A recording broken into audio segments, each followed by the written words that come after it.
하나님의 말씀을 공독하겠습니다.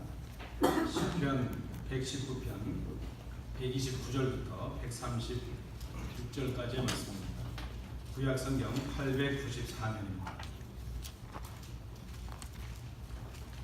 시편 119편 129절부터 136절까지의 말씀 찾으셨으면 도독으로 공독하겠습니다. 129절입니다. 주의 증거들은 놀라움으로 내 영혼이 이를 지키나이다. 주의 말씀은 열방이시오 깨닫게 하리라. 내가 주의 계명들을 사모함으로 내가 입을 열고 헐떡였나이다. 주의 이름을 사랑하는 자들에게 베푸시던 대로 내게 은혜를 베푸소서. 나의 발걸음을 주의 말씀에 굳게 세우시고 어떤 죄악도 나를 주관하지 못하게 하소서. 사람의 밖에서 나를 구하소서. 그리하시면 내가 주의 얼굴을 주시리라. 주의 얼굴을 주의 종에게 비추시고 주의 율례로 나를 가르치소서. 그들이 주의 법을 지키지 아니하며 내 인생을 걸치지 말라. 아멘.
여러분 반갑습니다. 우리는 다 예수님을 믿는 사람들입니다. 그런데 늘 우리가 쉽게 생각하는 것을 정의하는 게 참 어렵습니다. 예수님을 믿는다는 것이 무엇을 말하는 것일까? 여러분 한번 생각해 보실까요? 만약에 우리가 누군가에게 예수 믿는다는 것은 이런 것이다 이렇게 설명을 해준다면 우리가 어떻게 설명을 할 수 있을까? 그죠? 쉽게 생각을 하면 예수님을 믿는다는 것은 그 예수님께서 나의 구주가 되신다는 것을 믿는 것, 그것을 의미할 것입니다. 예수님께서 이 땅에 오셔서 십자가에 죽으심으로 우리의 죄를 용서해 주시고 또 우리가 구원받은 하나님의 자녀가 되게 하셨다. 그것을 믿는 것, 그것이 믿음일 것입니다. 그리고 그 주님께서 장차 다시 오셔서 이 땅을 심판하시고 우리를 하나님의 나라로 인도해 주신다는 것, 그것을 믿는 것을 우리가 믿음 그렇게 말합니다. 그런데 여러분 우리가 그렇게만 생각하면, 그렇게만 우리가 믿음을 정의한다면 그 믿음은 상당히 부족합니다. 성경이 우리에게 말씀하고 있는 그 믿음이라는 개념에서 한참 부족하다는 것을 생각합니다.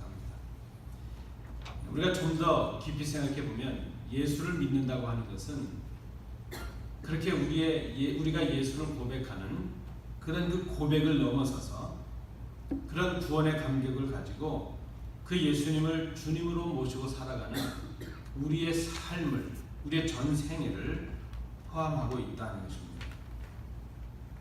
믿음은 우리의 고백으로만 끝나는 것이 아니라, 감격으로만 끝나는 것이 아니라 그 고백과 감격이 우리의 삶으로 이어져야 진정한 믿음이라 이렇게 말할 수 있다는 것입니다. 그래서 예수를 믿는다고 하는 것은 구원받은 하나님의 자녀로서 예수님이 가신 길을 따라가고 또 그 예수님을 닮아가는 우리의 전생에 그것을 믿음 이렇게 말할 수 있을 것입니다. 우리가 그 진정한 믿음을 위해서, 그 우리의 삶을 포함하는 믿음을 위해서 우리에게 필요한 것이 있다면 우리가 그렇게 목표로 삼고 닮아가고자 하는 예수님이 누구이신가 하는 것을 아는 것이 중요하다는 것입니다.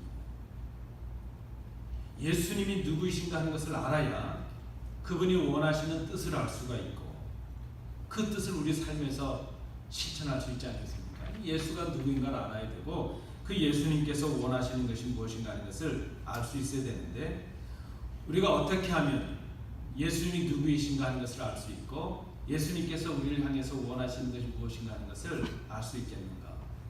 그것은 바로 우리에게 허락해 주신 하나님의 말씀, 성경을 통해서 가능할 수 있다는 것입니다. 그런 의미에서 우리가 예수님을 믿는다는 것, 그것을 정의한다면 그것은 성경에서 말씀하고 있는 예수님을 믿는 것, 그것이 바로 믿음이라 말할 수 있습니다. 성경이 말씀해주고 있는, 우리에게 가르쳐주고 있는 하나님의 뜻, 그것을 행하며 사는 것, 그것을 믿음이라 이렇게 말할 수가 있을 것입니다. 여러분, 믿음이 내 확신이나 내 신념 그것으로 끝나는 것이 아니라 하나님께서 우리에게 가르쳐 주시는 그 뜻을 우리 삶 속에서 순종으로 실천하는 것, 그것이 믿음의 본래적인 의미라는 것을 우리가 생각해야 될 것입니다. 여러분, 이 시대에 얼마나 많은 분들이 예수님을 믿고 있는지 모릅니다. 얼마나 많은 사람들이 성도요, 교우로 믿음의 사람들로 칭함을 받고 있습니다. 그런데 성경이 말씀하고 있는 예수님을 따르고 있느냐, 우리의 믿음이 진정한 믿음이냐 아니냐 하는 것은 우리 스스로 좀 깊이 생각해 볼 이유가 있습니다. 얼마나 많은 사람들이 믿음의 사람들이고 신자라고 말을 하고 있긴 하지만 성경이 말씀하는 하나님의 뜻에 순종하지 않습니다. 아니, 하나님의 뜻이 무엇인지 생각을 하지 않습니다. 그저 내 생각으로, 자신들의 생각으로, 자신들의 방법대로 예수님을 생각하고 믿으려고 합니다. 그 큰 이유가 있는데, 말씀드린 대로 그것은 예수님이 원하시는 것이 무엇인가 하는 것을 알지 못하기 때문입니다. 왜 예수님이 원하시는 것이 무엇인가 하는 것을 알지 못하느냐? 그것을 생각하지 않기 때문입니다. 그저 내 뜻이 중요하고 내 생각이 중요하지, 말씀을 통해서 우리에게 가르쳐 주시는 주님께서 원하시는 것이 무엇인가 하는 것을 잘 생각하지 않기 때문이라는 것입니다. 말씀을 듣고 있긴 하지만은 그 말씀 앞에 결단하고 내 삶을 순종의 삶으로 바꾸려 하지 않기 때문입니다. 말씀을 통해서 우리의 마음을 바꾸고 우리의 생각을 바꾸고 우리의 행동을 바꾸려는 그런 노력을 하고 있지 않기 때문이라는 것입니다.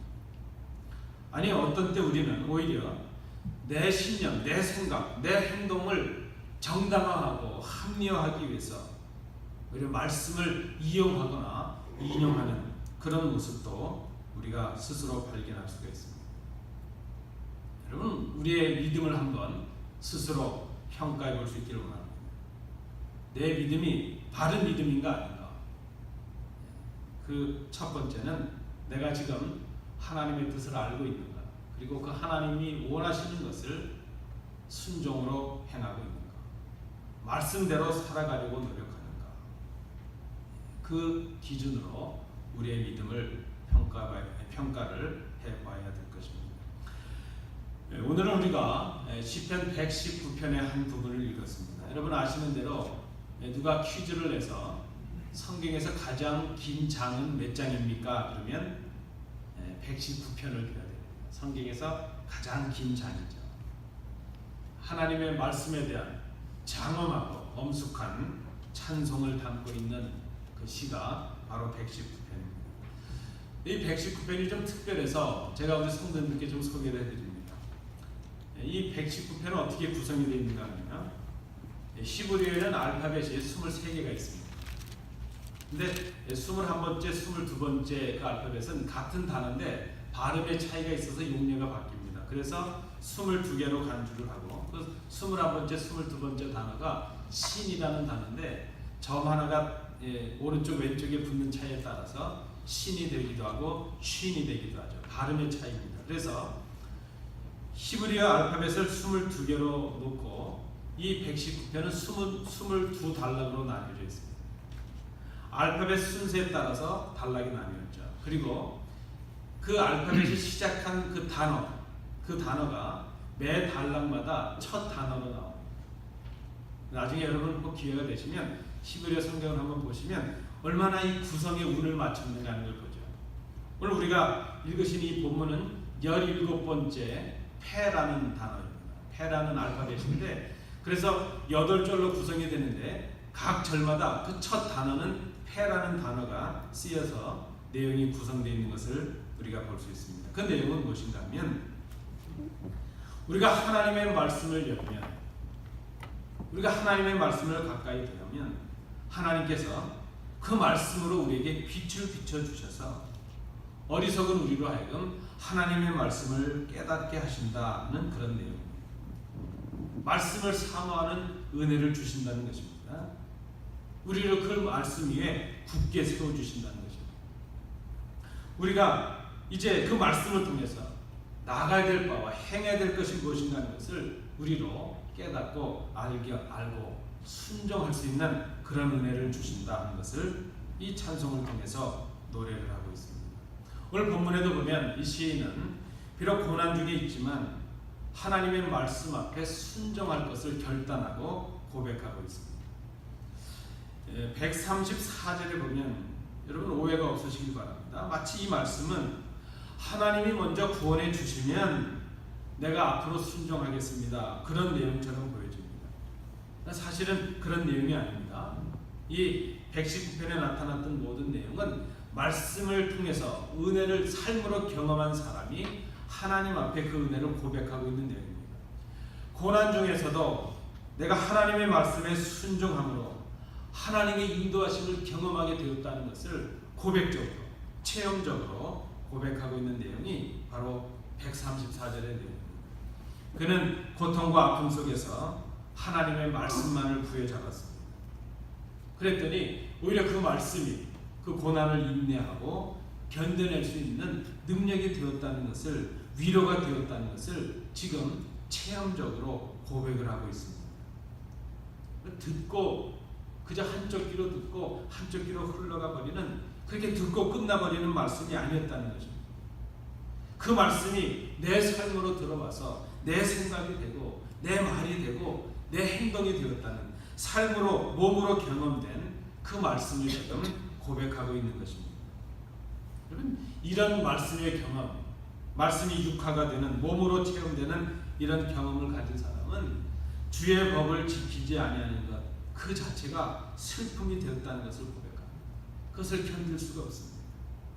그래서 오늘 그 136절 마지막 절에 보니까 저희가 주의 법을 지키지 아니하므로 내 눈물이 시냇물같이 흐르나이다, 그렇게 고백을 하고 있습니다. 하나님의 말씀이 자기를 온통 사로잡게 되니까 그 말씀을 지키지 않는 것, 그 말씀을 순종하지 않는 것이 견딜 수 없는 고통이 되고 슬픔이 되었다는 것을 고백하고 있는 것이죠. 여러분, 이런 그 말씀에 대한 체험적인 고백이 있는 그런 신앙, 이런 믿음이 진정한 믿음이라는 것을 우리가 생각해 볼 수 있습니다. 여러분, 우리가 생각해야 될 것입니다. 오늘 본문의 말씀을 의지해서 본다면 하나님의 말씀에, 하나님의 말씀 위에 세워지지 않은 신앙, 신앙이라 말할 수가 없습니다. 하나님의 말씀이 내 삶의 기준이 되고 그 말씀의 기준대로 살아가는 그런 삶이 없다면 내가 예수 믿는 사람입니다 하는 그 말을 다시 한번 생각해 볼 필요가 있습니다. 우리는 수많은 예배를 드려왔고 수없이 성경을 읽어왔습니다. 그리고 수없이 하나님의 이름을 부르며 기도해 왔습니다. 그 많은 설교를 들었고 성경을 읽었지만 그 말씀 한 절 한 절이 내 삶에 들어와서 내 생각이 되고 나의 말이 되고 나의 행동이 되고 있지 못하다면 그 많은 성경의 지식과 예배의 감격과 기도의 헌신과 순간들이 나에게 무슨 의미가 있을 것인가 하는 것을 우리가 생각해 보아야 될 것입니다. 내가 성경을 몇 번 읽었느냐, 그것보다 더 중요한 것은 그 성경을 읽는 중에 몇 번이나 그 말씀들이 나를 감격하게 했고 나에게 고민을 주었고 나에게 결단하게 했고 나에게 변화를 주었느냐, 그것을 우리가 생각해 보아야 된다는 것입니다. 몸으로 경험된 말씀을 우리가 생각해 봐야 됩니다. 인격적으로 만나는 그 말씀의 사건들을 우리가 그 경험들을 기억해 보아야 된다는 것입니다. 여러분도 고민이 많으시죠? 저도 목사인데도 고민이 있습니다. 요즘 제가 갖는 고민이 그것입니다. 내가 예수 잘 믿는 목사인가 하는 고민을 하고 있습니다. 제가 전에 그 한국 교회에 원로 오셨던 한 선배 목사님께서 채플에 오셔서 학교에서 말씀을 주실 때 들었던 얘기입니다. 여러분 잘 아시는 얘기입니다. 이분이 아마 그 목사님만 해도 한 40년 넘게 목회를 하시고 은퇴하신 분이신데, 한경진 목사님 살아계실 때 그 남한산성에 교계 원로 목사님들이, 총회장을 지나시고 이렇게 하여튼 대선배님들이 그 한경진 목사님을 찾아뵈러 갔답니다. 이미 그때 한 목사님이 좀 치매가 있으셔서 잘 기억을 못하시죠. 강건하시라고 말씀을 나누고 목사님을 위로하고 내려오는데 갑자기 한경진 목사님이 그 대선배님들에게 그런 말씀하셨다는 겁니다. 목사님들 예수 잘 믿으세요? 그랬다는 겁니다. 그 얘기를 듣는데 화가 났다는 겁니다. 이 말씀을 전해주시는 분이 화가 났다는 거예요. 아니 병세가 좀 깊어졌나 말이죠. 지금 여기 있는 사람들이 목사 40년 50년 다 목회하고 한 교단을 대표했던 총회장들을 다 지난 사람들인데 우리 보고 지금 예수 잘 믿으라 그러니 도대체 이분이 왜 저러시나 화가 났는데 돌아와서 이렇게 생각 중에 갑자기 그 한 목사님의 떨리던 목소리가 쩌렁쩌렁 울린다는 거죠. 예수 잘 믿으세요. 예수 잘 믿으세요. 어느 순간 이분이 자신의 모습을 돌아봤다. 내가 평생을 40년이 넘게 목회를 하면서 말씀을 가르치고 말씀으로 설교를 했는데 정작 내 영성을 위해서는 내 자신을 위해서는 내가 얼마만큼 말씀을 읽었고 얼마만큼 기도를 했고 얼마만큼 성경을 연구해 왔는가 스스로 깊은 도전이 되었다는 거죠. 여러분 저도 요즘 그런 고민에 빠졌습니다. 성도님들에게 말씀을 전하기 위해서 성경을 연구하고 기도하고 준비하고 근데 정작 내 영의 양식과 내 신앙을 위해서는 얼마만큼 제가 말씀에 헌신하고 기도하고 있는가 하는 것을 스스로 돌아보고 있습니다. 목사 일을 하고 있는데 정말 내가 예수를 잘 믿는 목사인가? 내가 예수를 잘 믿고 있는가? 여러분, 저도 여러분께 이 질문을 드립니다. 여러분 정말 지금 예수 잘 믿고 계십니까? 정말 여러분 예수 잘 믿고 계십니까? 늘 하나님의 말씀을 따라 살아가고 있다는 한 교인이 있었다고 합니다. 제가 예화집에서 읽은 내용입니다. 그가 매일 아침에 일어나서 성경을 펴니다. 성경을 아무 곳이나 잡고 주야 하고 펴면 그렇게 해서 주시는 말씀을 오늘 하루의 말씀으로 받아야지 그렇게 생각을 했다는 거죠. 지금 웃으시는 분들 좀 한번 좀 해보신 분 같아요. 뭐 안 읽는 것보다 낫죠. 그래서 그날도 하루는 다른 날과 마찬가지로 아침에 눈을 뜨고 일어나서 성경을 폈습니다. 오늘도 복된 말씀을 주실 것이라 생각하고 주야 하고 말씀을 폈습니다. 아주 하나님의 복을 기대하고 말씀을 폈죠. 그런데 그의 눈에 딱 들어온 말씀이 마태복음 27장 5절의 말씀입니다. 유다가 은을 성소에 던져놓고 물러가서 스스로 목매어 죽은지라. 이분이 고민이 됐습니다. 하나님의 복을 받으려고 말씀을 폈는데 죽는 말씀이 나왔으니까 하나님 왜 그러시나요? 다시 하겠습니다 하고 주야 하고 다시 말씀을 폈습니다. 그런데 이번에는 누가복음 10장 37절의 말씀이 열립니다.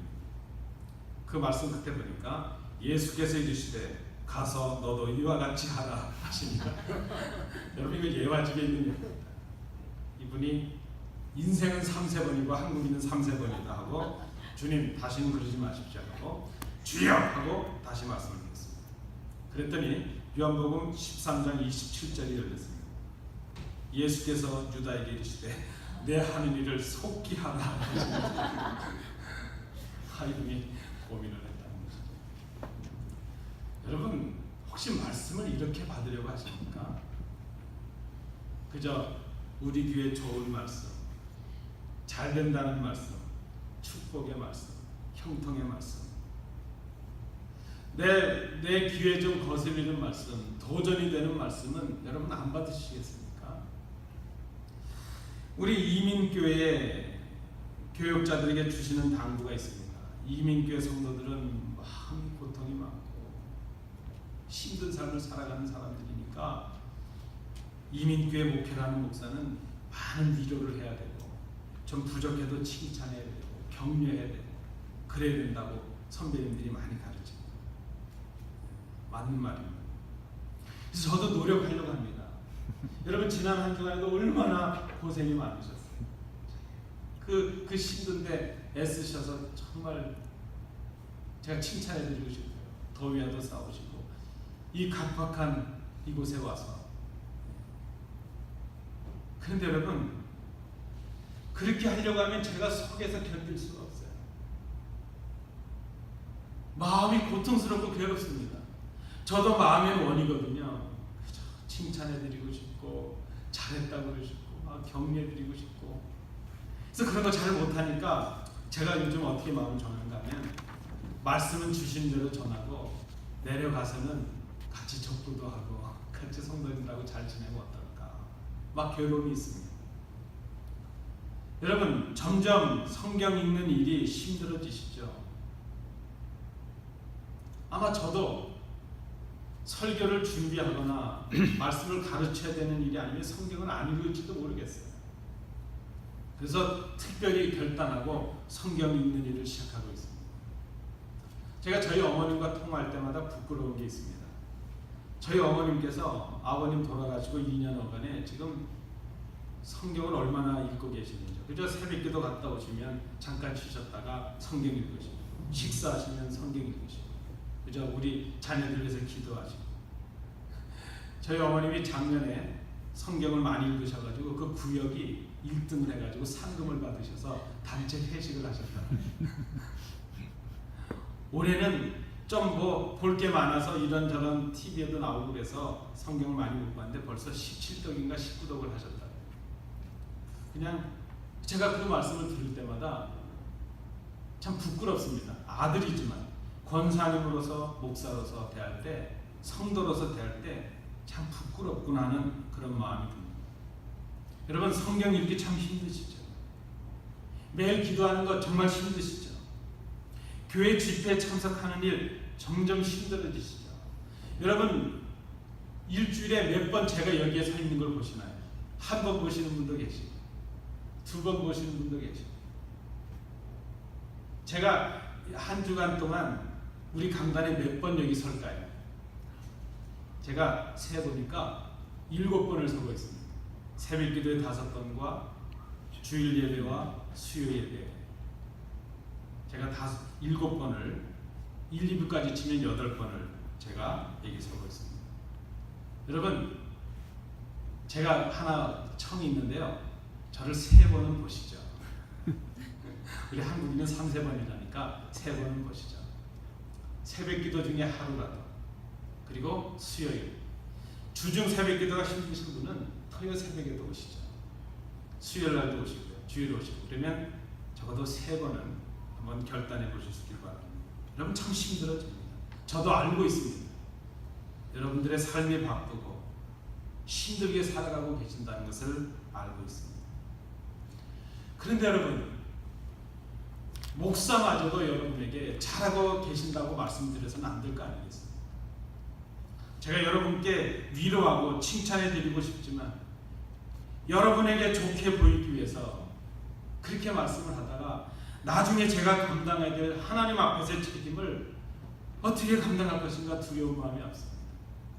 그래서 때로 목사는 여러분을 충분히 이해하고 안타까운 마음이 있지만 여러분에게 경책도 하고 책망도 하는 것을 여러분 마음으로 이해해 주실 수 있기를 바랍니다. 모이기를 피하는 사람들의 습관들처럼 이제 우리는 교회를 중심으로 살아가고 성경을 중심으로 살아가고 예수님을 중심으로 살아가는 삶을 찾아보기가 어렵게 되었습니다. 우리 주님의 말씀처럼 마지막 때에 믿는 자를 찾아볼 수 있겠느냐? 그 말씀이 현실로 나타나고 있습니다. 새벽 기도가 목회자들의 개인 영성을 위한 훈련의 장으로 바뀐 지 오래되었습니다. 성경을 읽는 것은 말씀을 전해야 하고 가르쳐야 되는 특별한 사람들의 준비를 위한 것으로 바뀌어가고 있습니다. 주일 예배도 내 삶의 중심이요 시작이 아니라 바쁜 내 삶의 형편에 따라서 결정되는 그런 교양의 시간이 되고 말았습니다. 예수 그리스도를 증거하고 전도하는 것이 교회 존재 목적이요 사명이라기보다는 특별한 사명을 맡은 몇몇 사람들의 그저 그 사명이 되고 말았다는 것입니다. 아니 선교는 여력이 있으면 하는 일 그 정도가 되고 말았습니다. 너무나도 바쁜 현대인의 삶 때문에 교회도 예배 시간들을 바꿔가고 줄여가고 있는 것이 사실입니다. 하나님의 말씀은 한 번 듣고 지나가는 예배의 한 요소가 되고 말았습니다. 더 이상 하나님의 말씀이 우리 삶의 기준이 되거나 근거가 되거나 목적이 되고 있지 못하는 그런 우리의 모습을 고백할 수밖에 없습니다. 아니 이제 이런 말을 하면 시대를 읽지 못하는 덜 떨어진 목사가 되고요.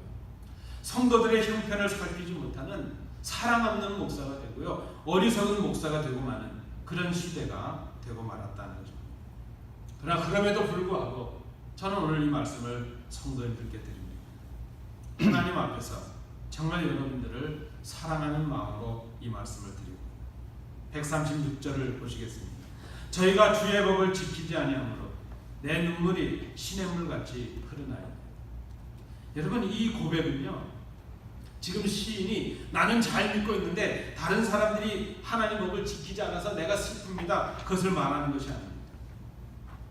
하나님의 법을 떠난 자기 자신을 고통해하면서 스스로를 고백하면서 결단하면서 드리는 그런 고백입니다. 저도 같은 심정으로 이 말씀을 고백하며 드립니다. 여러분, 예수 믿는 우리들의 믿음이 지금 잘 진행되고 있는 것입니까? 우리가 지금 예수를 잘 믿고 있습니까?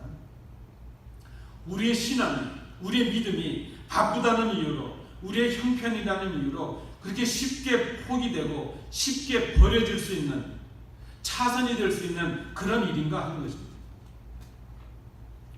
우리가 우리의 삶 속에서 무엇인가를 선택하고 결정하는 이유에 하나님의 뜻이 있고 하나님의 말씀이 있는가 하는 것이죠.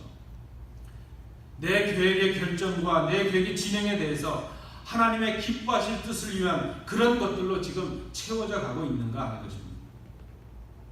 믿음과 신앙을 위해서 내 계획도 바꿔보고 교회를 위해서 내 선택도 이제 포기해 볼 수 있는, 바꿔볼 수 있는 그런 경험이 여러분들에게 있으십니까? 자녀들과 직장과 사업을 위해서 이사를 하신 분들 많이 보아왔습니다.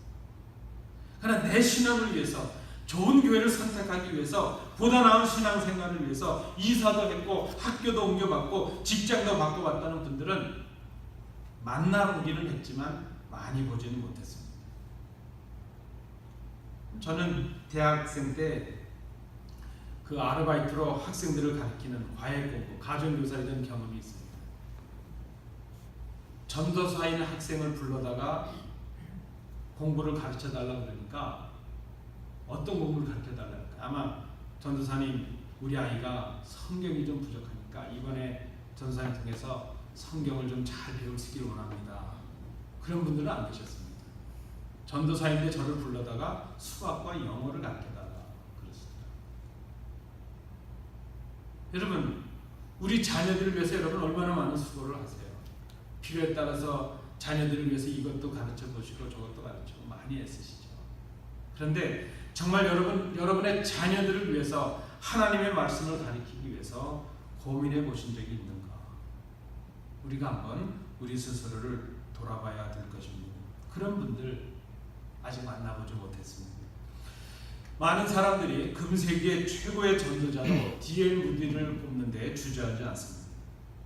D.L. 무디, 그는 알려져 있기를 기도에 열심히 했던 사람, 그래서 성령의 역사를 이룬 사람, 그렇게 기억이 되고 알려져 있습니다. 그러나 그 D.L. 무디의 절친이었던 R.A. 토레이라는 분이 있습니다. 그분이 책을 썼는데요, 왜 무디인가 하는 책이 있죠. 그 책에 보면 우리가 알고 있는 무디가 아닌 다른 모습을 우리에게 알려줍니다.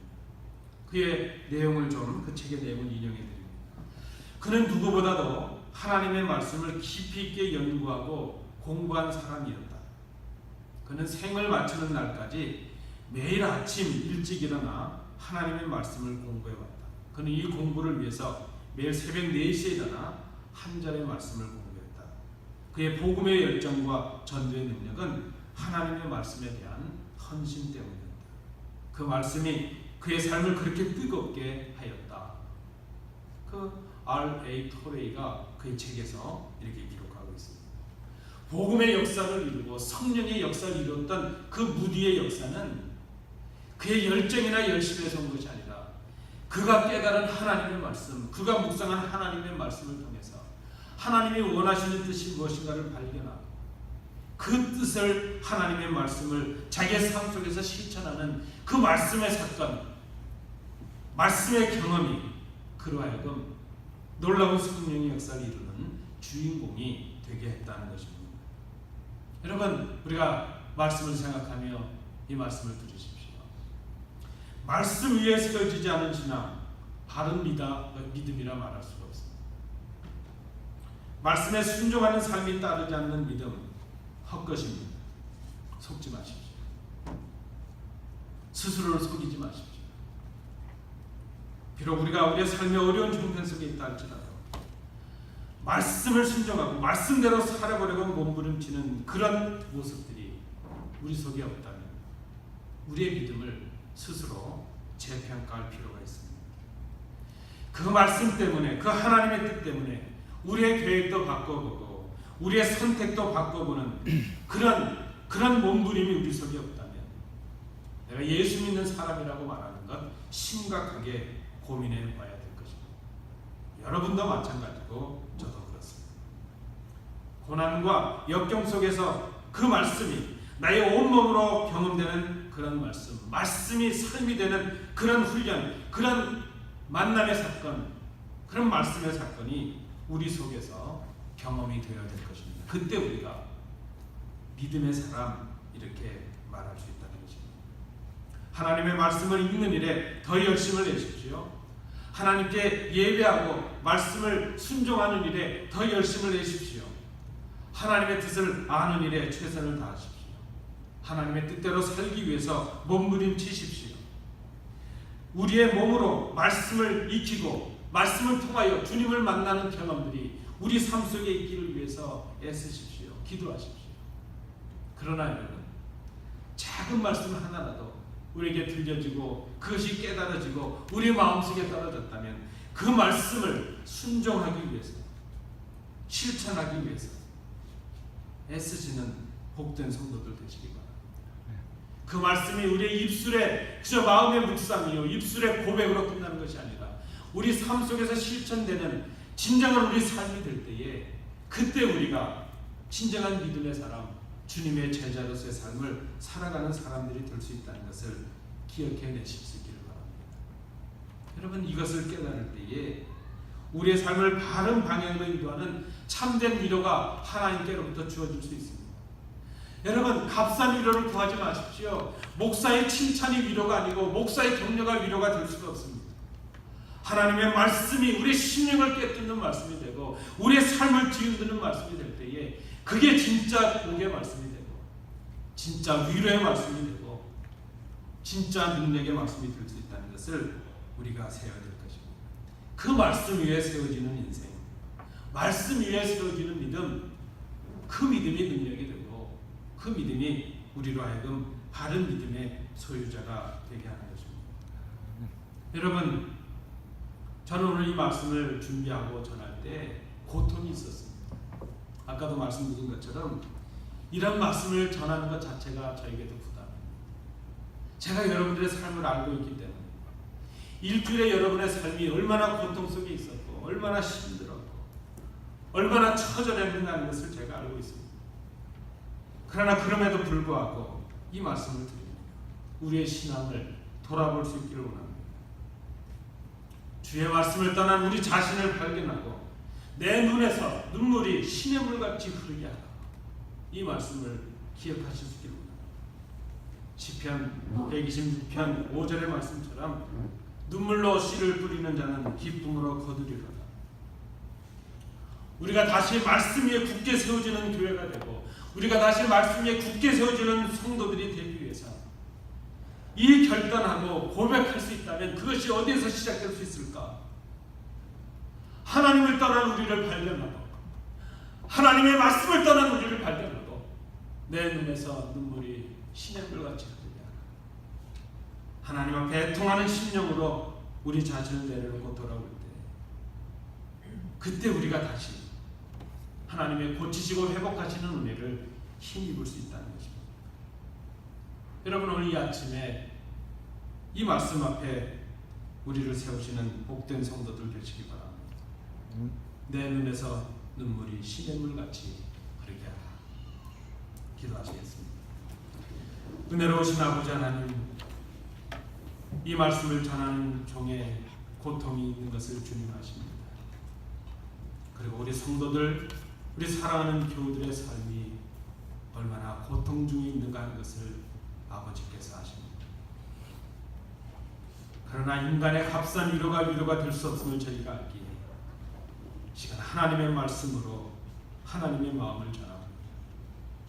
우리 주님, 우리 성도들의 심령 가운데 이 말씀이 떨어지게 하옵소서. 하나님의 말씀을 떠나 하나님을 떠난 우리를 발견하고 말씀 위에 굳게 세워지는 믿음이 되도록 우리를 인도해 주옵소서. 결단하게 하옵소서. 다시 주님께 돌아와 새로운 시작을 하게 하옵소서. 그렇게 회복되어지는 우리 교회가 되고 우리 성도들이 되게 하옵소서. 이 말씀을 사랑으로 전해 싸우니 사랑으로 받는 복된 성도들 되게 하옵소서. 예수님 이름으로 기도하옵나이다. 아멘.